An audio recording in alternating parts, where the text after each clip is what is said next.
Ya, pemirsa, Anda masih menyaksikan Economic Lounge VTC dan masih membahas terkait dengan infrastruktur di REM, bagaimana dengan pertumbuhan ekonomi, dan masih dengan narasumber saya Bapak Aris Tiadi Murwanto, Bapak Dandung Harnindito, dan juga Destri Damayanti. Ya, tadi mungkin mau respon ya Pak, tadi saya lihat sebelum waktu off air Bapak ngomong gitu. Jadi intinya tadi curcolnya Pak, bahwa margin makin tipis kalau itu hanya dikuasai oleh beberapa BUMN. Nah ini apakah mungkin Pak nanti metodenya harus dirubah nih Pak? Tunggu ya Bu Destri, nanti saya mau tanya tentang ekonomi. Ya. Baik, terima kasih buat masukannya Mas Dandung. Tapi kenyataannya sekarang ini sudah berubah Mbak. Yang pertama ya jadi seperti contoh Waskita Karya. Mereka nggak mau main lagi di bawah 300 miliar ya, karena dia sudah overload ya.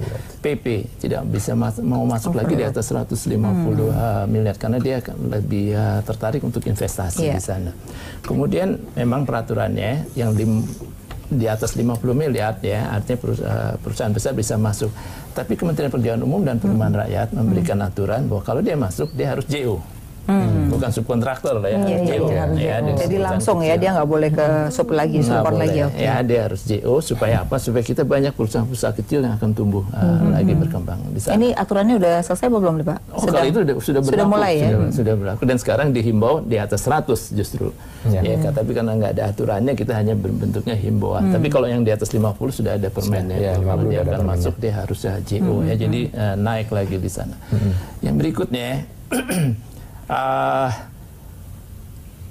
pembayaran memang betul, dan kita tahu dan sekarang kalau dia mau ngambil termen ya, saya minta mereka menunjukkan bahwa dia sudah melunasi semuanya gitu kan, pada suponnya itu ya.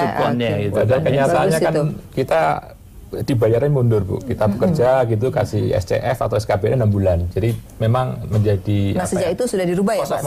Sejak itu sudah. Memang kita selalu mendesak. Jadi nanti boleh ditagih Pak? Oh iya. Oke, ini diskusi nanti kita.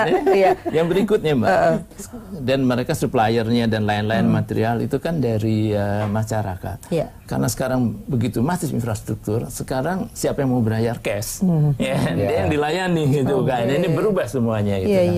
Nah, saya beri masukan juga kepada teman-teman pengusaha. Sekarang ini semuanya general contractor, Mbak. Nggak maju. Ya, betul. Kita harus, kalau mau maju, harus jadi spesialis gitu kan. Misalnya sekarang, kalau kita bikin bore pile ya, artinya buat sekarang kan fondasi-fondasi kebanyakan pakai bore pile semuanya. Itu pemainnya sedikit sekali dan dia bisa jual mahal gitu kan. Kalau saya nggak dibayar cash, saya nggak mau gitu kan. Nah, yang kami dorong adalah jadi spesialis-spesialis ini. Sekarang semuanya general contractor, jadi bersaing di antara mereka. Itu yang harus ini yang perlu diatur kembali nantinya ya. Mbak Destri, kalau melihat tadi ini menarik juga, swasta maupun BUMN ini sudah ada keterbatasan dalam pembiayaan ya. Artinya pinjaman itu sudah mencapai leverage tertentu. Berarti ke tahun depan kalau kita ingin memaksakan bahkan mungkin 5-10 tahun lagi itu ada keterbatasan dalam pembiayaan ya.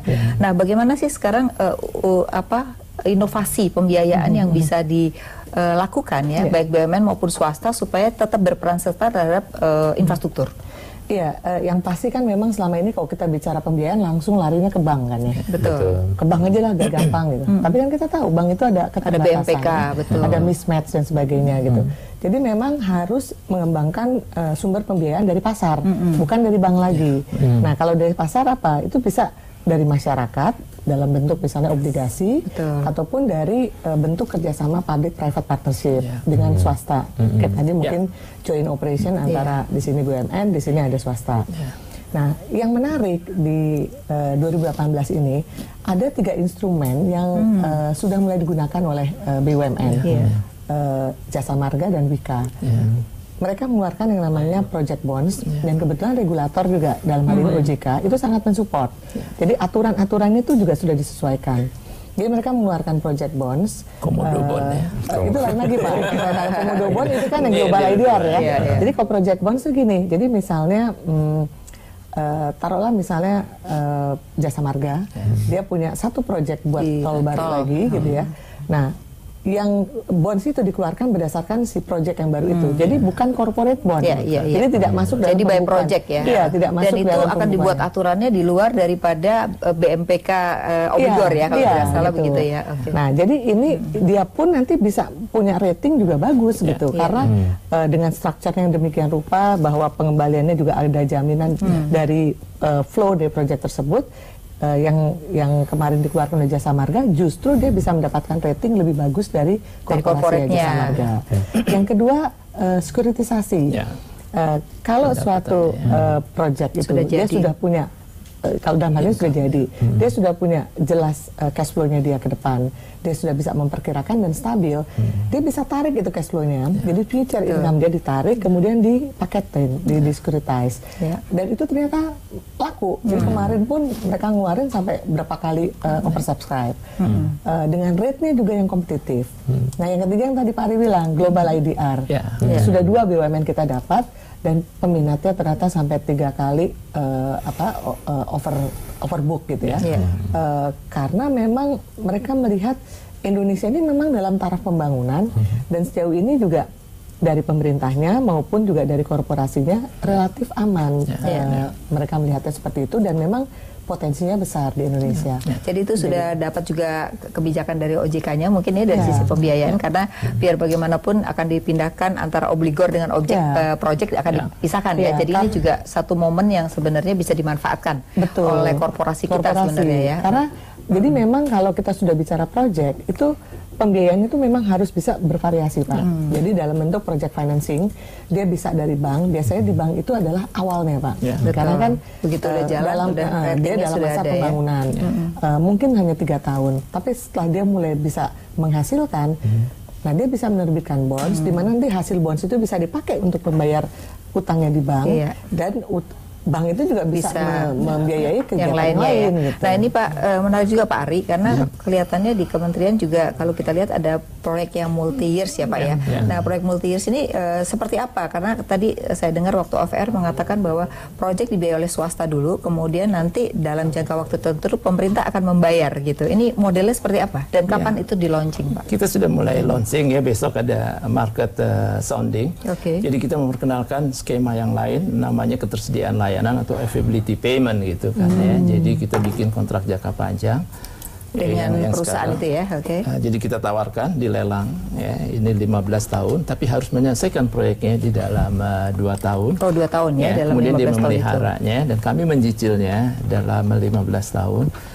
Di situ nilai dari uangnya ya, risiko dan lain-lainnya dihitung itu semuanya. Dan yang mengagetkan, nampaknya investor asing itu tertarik sekali. Kenapa? Karena dia tidak tergantung dari pendapatan kan. Karena ini akan dicicil oleh pemerintah. Jadi secure sekali mengenai hal tersebut. Banyak yang nanya, loh ini kan jadi mahal. Betul, lebih mahal, tapi layanannya lebih cepat tersedia. Dan ekonomi lebih cepat bergerak ya, dari income dan lain-lain. Itu untuk pemeliharaan. Satu kita mulai buat di Trans Sumatera. Ini yang mulai proyek pertama ya, Trans Sumatera. Dia buat pemeliharaan jalan, dan kemudian di Papua kita bangun juga. Orang nanya, loh kenapa di Papua gitu kan ya? Kenapa? Karena Pak Presiden kan sudah mencanangkan satu harga. Ini private goods atau public goods Pak? Yang dibangunin public goods itu artinya orang pejalan di situ nggak bayar, tapi kalau private goods kan harus membayar. Tidak ya? Berarti artinya ini hanya membiayai proyek pemerintah, tapi jangka waktu tertentu begitu ya modelnya. Bapak Presiden kan sudah menyatakan satu harga bensin, satu harga semen dan lain-lain ya. Sementara ini dari mana gitu kan ya? Angkutannya kan mahal, berarti disubsidi. Kalau ada jalan darat di sana kan subsidinya turun jauh sekali kan ya di sana, dan sekalian kita membuka keterisolasian di Papua.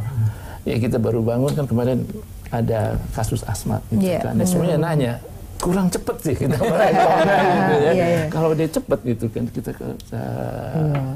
bangun gitu kan ya. Jadi itu 2018 mulai berjalan model seperti itu ya Pak ya. Dan berapa proyek yang akan ditawarkan? Kita mulai 3 proyek Mbak. Satu di Riau, satu di Sumatera Selatan ya, Palembang, satu lagi yang di Papua. Nanti akan diikuti oleh proyek-proyek berikutnya ya. Iya Mas Edung silakan. Saya tertarik dengan yang disampaikan Pak Ari, itu juga udah menjadi sedikit bahan diskusi Pak, dengan teman-teman swasta Pak. Jadi mohon maaf saya mewakili teman-teman swasta di sini.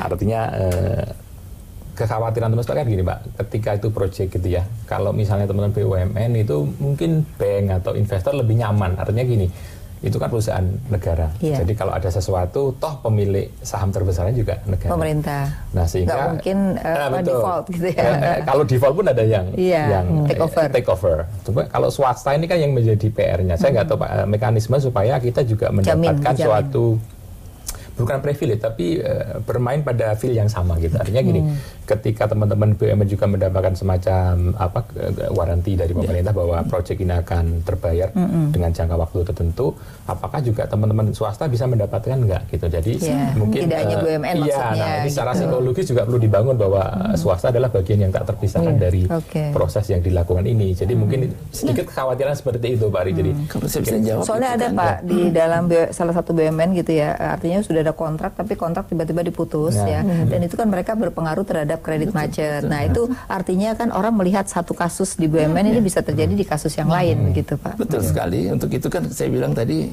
mengasuransikan resiko, semua resiko masuk resiko kebijakan politik dan lain-lain.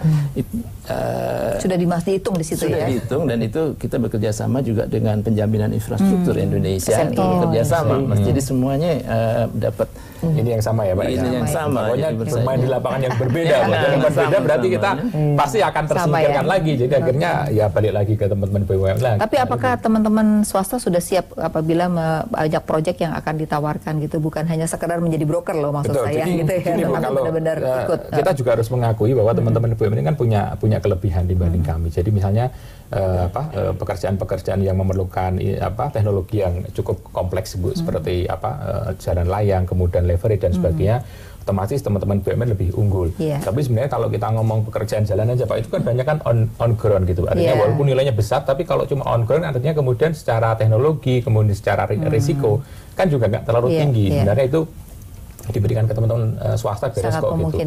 Ya. Nah, seperti kayak LRT terus terang kalau swasta sepenuhnya rasanya masih berat, walaupun yang Cikampek Elevated juga ada Bukaka Pak ya, ada Bukaka, ada Aset, ada Waskita. Artinya di situ udah swasta udah mulai get involved untuk pekerjaan-pekerjaan memang yang high risk. Cuma kan bisa dihitung jari lah swasta yang punya kapabilitas. Tapi secara umum kan mereka kontraktor yang kemampuannya ya biasa.